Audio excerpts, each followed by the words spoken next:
Monsieur François Giacomo, representative of Universal Esperanto Association to UNESCO.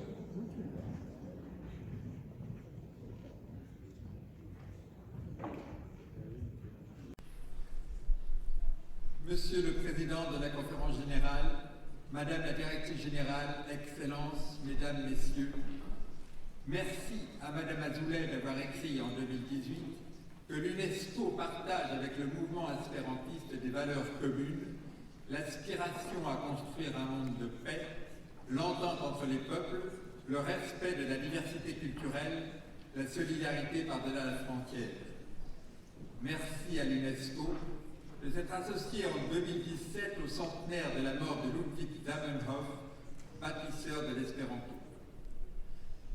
Partenaire de l'UNESCO depuis 1954, élu en mars 2018 membre du bureau de la conférence des ONG ayant des relations consultatives avec les Nations Unies, l'Association universelle d'espéranto, avec les enseignants espérantistes et la jeunesse espérantiste, s'attache à promouvoir les idéaux et valeurs de l'UNESCO. L'Afrique, une priorité de l'UNESCO, accueillera dans un mois au Burundi le 7e congrès africain d'espéranto avec déjà 150 inscrits. L'association Savoir sans barrières vient d'organiser au Bénin un séminaire de formation à la recherche d'emploi pour les femmes africaines en leur proposant également d'apprendre à écrire leur langue, le fon, et à parler l'espéranto. En cette année internationale des langues autochtones, l'ILEI propose à l'UNESCO de rassembler, traduire et éditer les œuvres maîtresses des peuples autochtones menacés ou chassés. En 2018, l'UNESCO a accordé son patronage au 70e anniversaire des citoyens du monde. Et notre organisation collabore activement au Forum de 2020 sur la citoyenneté mondiale en démontrant que le besoin d'une langue commune peut être concilié avec la nécessité de préserver la diversité linguistique.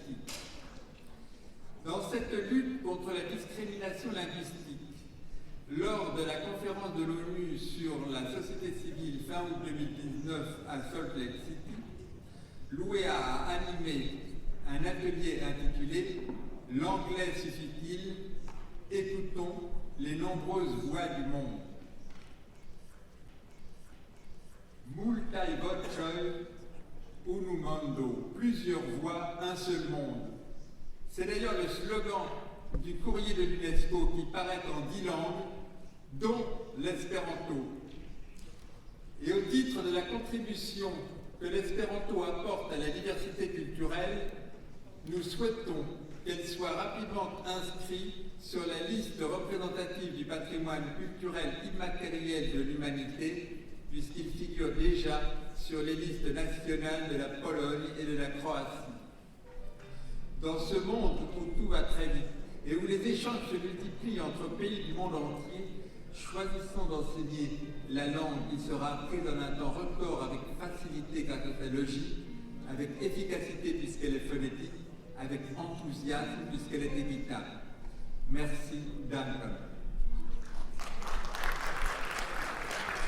Thank you.